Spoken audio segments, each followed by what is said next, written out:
Hi, I'm Paul Battaglia, and this is section 7.3. Now that students have a vast knowledge of integration techniques and they even know how to work with integration by parts, it's time to expose them to some more complex integrands. And they'll see that a lot in this section as we look at trigonometric integrals.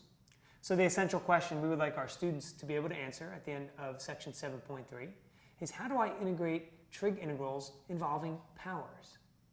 Now, more specifically in this section, we're going to look at sine-cosine products, secant tangent products, and even products of sine functions with different angles. And that being said, I think it's important that students look for patterns here, as they have with most of the integration that we've looked at thus far. So highlight to students that we're looking for odd versus even powers of the sine and cosine expressions. We're looking for positive and negative powers, and what that means, and what rules we're supposed to follow.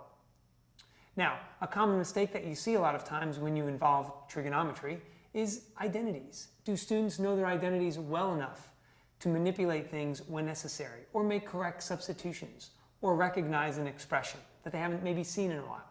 These are things to be aware of for some of these students. As far as pacing is concerned, this section is not covered in the AP curriculum framework. So if you don't really have the time at this point to cover it, feel free to come back later. Why come back later?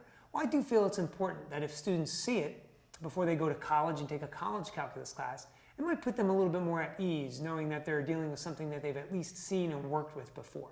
So like I said, maybe dedicate a class period or so to it, but that's about all I would do, and I would probably wait until after you're done sitting for the AP exam. I hope these tips have been helpful. I'm sure you'll find much success in section 7.3.